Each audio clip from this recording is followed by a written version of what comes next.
کابینہ کے ممبران جن کے اندر پرویز خٹک صاحب شامل ہیں،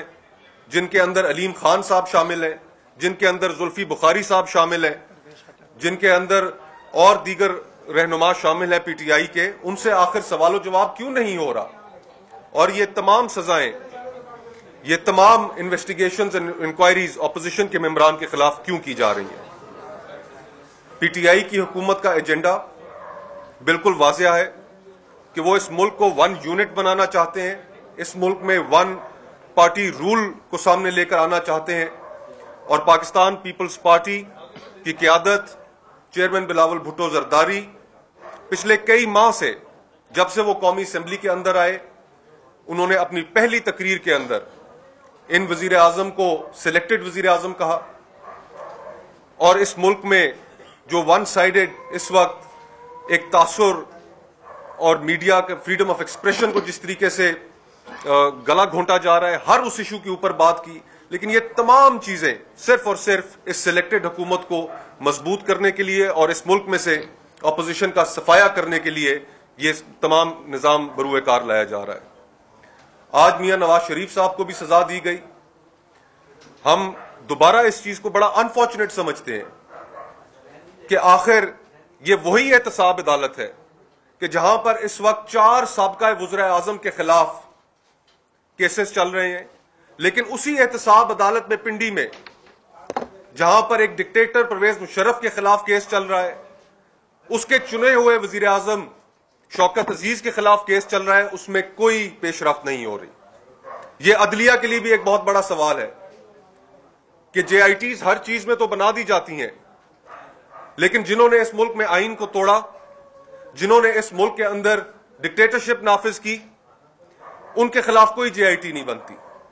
اگر حکومت کے وزراء جہانگیر ترین صاحب، اگر ان کے کوک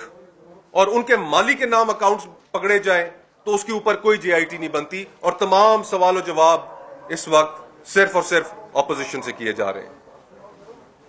پاکستان پیپلز پارٹی کے لیے یہ کوئی نئی چیز نہیں ہے. ایک زمانہ تھا کہ جس میں طرح طرح کے الزامات لگائے گئے کہ آصف زرداری صاحب نے ایک شخص کی ٹانگ کے ساتھ بم باندھ دیا، اس الزام سے بھی بری ہوئے. اس طرح کے بھی الزام لگائے گئے کہ وہ منشیات کے کاروبار میں ملوث ہیں، اس سے بھی پاکستان پیپلز پارٹی بری الذمہ ہوئی.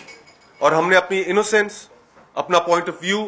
کورٹ آف لا کے اندر ہم نے پروو کیا، اپنی انوسینس وہاں پر پروو کی. آج بھی یہ جو الزامات دہرائے جا رہے تھے ٹی وی کے اوپر، یہ اسی طرح کے مذاق خیز الزامات ہیں.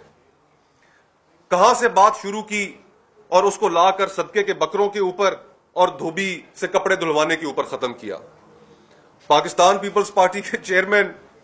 ان کی عمر 1 سال کی تھی کہ جس کمپنی پاک لین کا ذکر کیا جا رہا ہے جس میں وہ شیئر ہولڈر بنے. ان سے اس وقت کا حساب مانگا جا رہا ہے جس وقت وہ بالغ بھی نہیں تھے. اس وقت کا حساب مانگا جا رہا ہے جب وہ اس ملک سے باہر تعلیم حاصل کرنے کے لیے وہاں پر موجود تھے. اس احتساب کے نظام کے اوپر احتجاج نہ کیا جائے تو اور کیا کیا جائے. لیکن پاکستان پیپلز پارٹی، ہم اپنا لائے عمل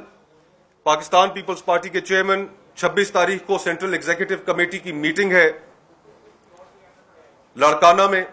گڑھی خدا بخش میں، وہاں پر اس میٹنگ میں پارٹی کی تمام صوبوں سے آئی ہوئی قیادت سے بھی مشاورت کریں گے، اور اس کے بعد 27 تاریخ کو وہاں پر اپنی تقریر میں شہید بے نظیر بھٹو کی برسی کے دن پر اس کے اندر اپنا مستقبل کا لائے عمل بھی دیں گے. لیکن یہ بات میں یہاں پر واضح کرنا چاہتا ہوں کہ پاکستان پیپلز پارٹی کے کارکنوں میں اس وقت غم و غصے کی ایک لہر ہے، اور اس کے علاوہ پاکستان میں بھی کوئی یہ بات نہیں سمجھتا کہ پاکستان پیپلز پارٹی کا چیئرمین بلاول بھٹو زرداری وہ کسی طریقے سے بھی جب بھی ان کو نشانہ بنایا جائے گا، اس ملک میں پاکستان پیپلز پارٹی کے کارکن نہ صرف باہر نکلیں گے بلکہ عوام وہ سمجھتی ہے، وہ جانتی ہے کہ پاکستان پیپلز پارٹی کے چیئرمین بلاول بھٹو زرداری اس ملک کے لیے ایک امید کی حیثیت رکھتے ہیں، نوجوان ہیں، اور ان کے جو سٹانس ہیں ہر ایشو کے اوپر، چاہے وہ مسنگ پرسنز کے اوپر ہو، چاہے وہ فریڈم آف ایکسپریشن کے حوالے سے ہو، وہ بڑا کھل کر ان قوتوں کو بھی نشانہ بناتے رہے ہیں